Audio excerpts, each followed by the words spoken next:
This is Akashwani. In the program Spotlight, now we bring you a discussion on Indian cooperation with Indian Ocean Rim countries for maritime securities. The participants are Vice Admiral Satish Soni, defense expert, and Kaushik Roy, anchor. Indian cooperation with Indian Ocean Rim countries for maritime security. We are indeed privileged that Vice Admiral Satish Soni, a well-known defense expert, is in the studios with us. Welcome to the studio, sir. Thank you for joining us. Sir, could you please tell us about India's role in maintaining maritime security in the Indian Ocean region? India is a peninsula which is jutting 1,000 nautical miles into the Indian Ocean. An ocean which is named after us, and it is the third largest ocean. It is an ocean which has got characteristics which are peculiar to the Indian Ocean, and that is that it is only accessible through the very narrow choke points like Bable Mandap, like Malacca Straits, Lombok Straits, etc. Therefore, therein lies the importance of the Indian Ocean to India, in that there is so much of world trade which is flowing through the Indian Ocean region. 110,000 ships a year sail through this region.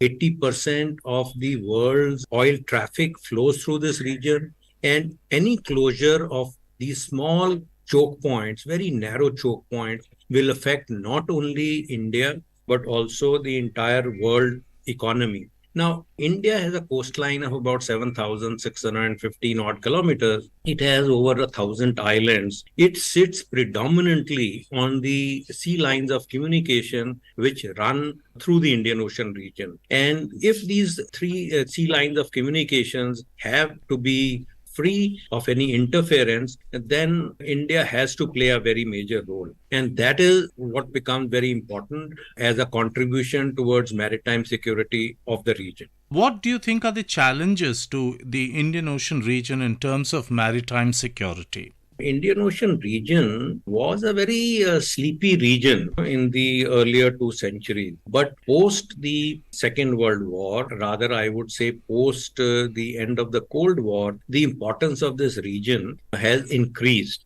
And that is on account of the rise of China, the rise of economic interdependence between a resource-rich Africa and the developing countries such as India, China, and developed countries like Korea and Japan and Taiwan, say. So the economic interdependence has increased. These countries in the Pacific, they require African resources. India also requires resources from the Gulf and from Africa. And the increase in trade has happened. If there is an increase in trade, it is but natural for countries to feel insecure, and they would like to then deploy their warships in protection of their trade and the other interests that you have. So if now you have the number of warships which are increasing, then there can be misunderstandings, and there each one can be vying for security of the sea lines of communication. And that is not the only thing. Then we have threats of piracy, you have threats of drug trafficking, you have threats of human trafficking. All this is in this region. In fact, today, there are over 70 to 80 warships which are always present in the Northwest Indian Ocean. And all because people want to be there to respond to an emerging challenge to maritime security. India has also played a stellar role in human assistance and disaster relief in the Indian Ocean. I would request you to kindly share your views on this, especially during times of crisis which hit most of our neighboring countries in the Indian Ocean. India has, as I said, has a very prominent geographical position in the Indian Ocean region. We are a very powerful navy, we are a very powerful country, and the other countries in the littoral, they look up to India for help. Indian Ocean region, and especially the Bay of Bengal, is prone to natural disasters. In fact, they say 60 to 70% of the world's disasters have occurred in this region because of formation of cyclones and tsunamis. In 2004, we had a tsunami off the coast of Indonesia, and it is not only Indonesia, but Andamans, Sri Lanka, India, Maldives, up to Seychelles. Everyone felt the effects of the tsunami and the destruction. India at that time was able to respond very quick time because we are there. We are the first responder. We are the closest country which is big enough to provide assistance to these smaller countries. And we sent help, airlifted aid, and send our ships to all the affected areas to provide help. That is not the only time.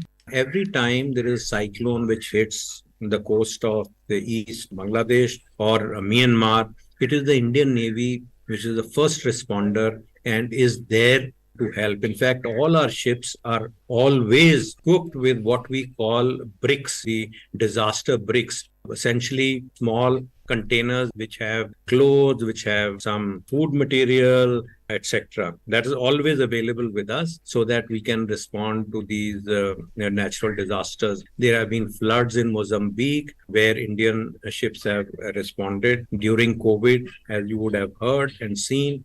Indian naval ships were transporting oxygen cylinders to other countries, and Indian Navy ships were also helping our own diaspora, which was stranded in the Gulf, in East Africa, and get them back to Indian shores. So there have been numerous instances, the Indian Navy and India as a country, whether it is our air elements, whether it is our merchant marine, they have responded to these disaster situations. The Indian Navy has also been recently involved in various operations in the Red Sea area, which is the larger Indian Ocean region. What more needs to be done to maintain peaceful sea lanes in the area? Because recently we had, as you rightly mentioned, that piracy, drug trafficking and human trafficking are indeed taking place, and India responded to foreign ships under distress. The Indian Navy has indeed, as you said, been in the news. The Red Sea confrontation, which has taken over the narrow strait of Bab el Mandab,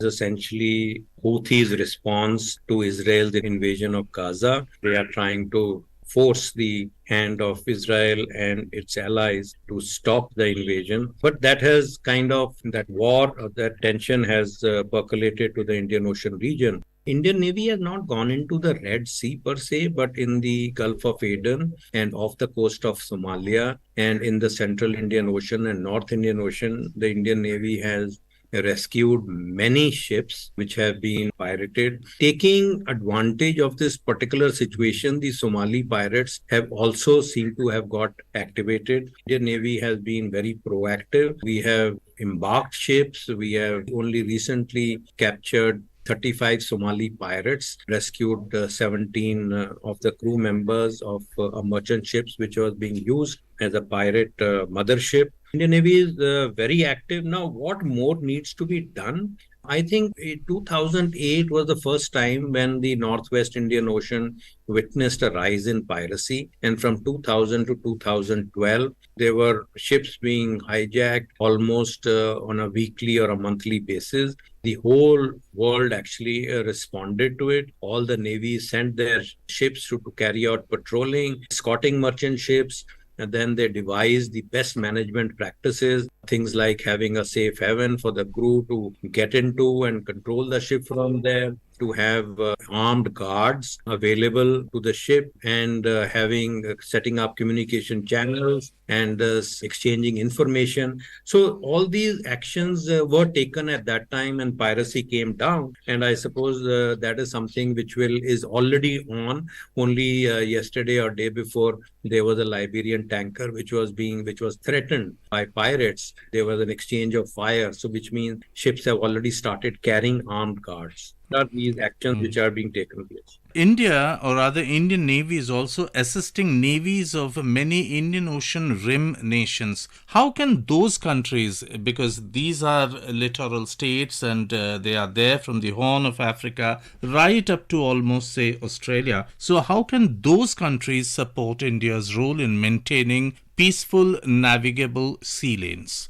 Maritime security is a collective responsibility. If the areas of the Indian Ocean are not secure, then we all lose. It is not only India, and India doesn't want to be seen as a policeman. India just wants to be seen as someone which is as a country which is more powerful, with more resources and keen to help. We consider us as the preferred security partner. We consider as the first responder to an emerging situation. And we have very good ties with all, I would say, our maritime neighbors. Now, how can these countries support India's role? It is one, not to give importance to extra regional navies who might be seeking a toehold in their harbors, developing infrastructure, eventually getting them into a dead trap. We already have increased cooperation with whether it is Mozambique or Tanzania or countries of the Gulf or Sri Lanka or Maldives, Mauritius, Seychelles,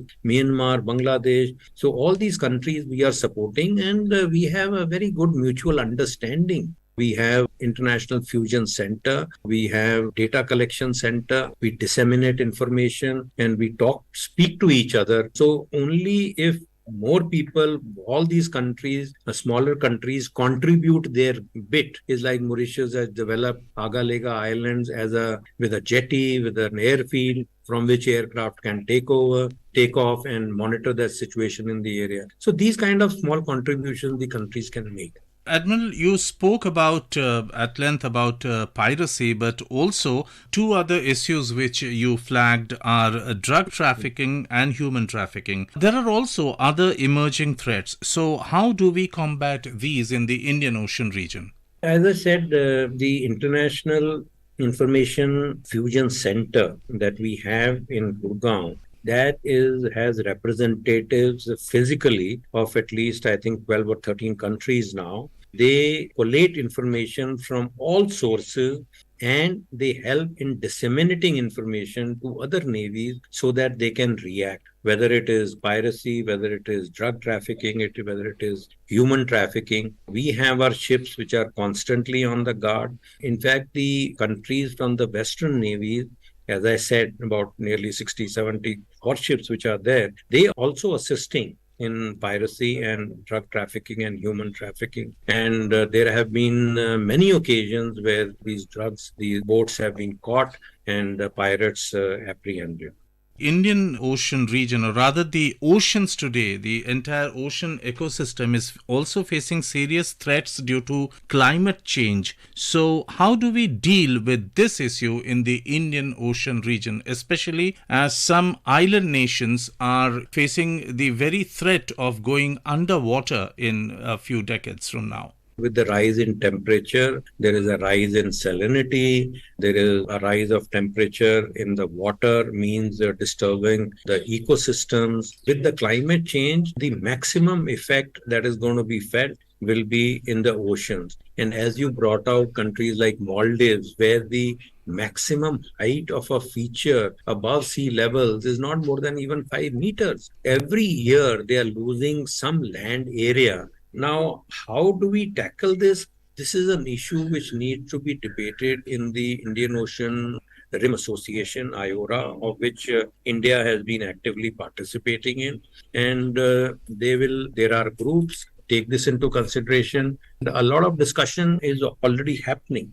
In conclusion, sir, I would like to draw your attention to what needs to be done to maintain Indian Navy's high standards as a blue water navy. Indian Navy has been doing fairly well. Navy, which has got most indigenous content. At present, there are nearly, I think, about 67 ships which are under construction, and 65 of those ships are being constructed indigenously in our own shipyards. The budgetary allocations to the Indian Navy have also been higher. They have been increasing. Today, the Indian Navy gets more than, I think this year's allocation was about 19.2% of the defense budget, the highest ever. Indian Navy needs to be continuously invested in, and we need to be aware that the future threats lie at sea. And that is where we should concentrate. And not only the Indian Navy, the Indian Coast Guard, the fisheries, the ports, all these contribute to our total response of a maritime country like India towards the seas.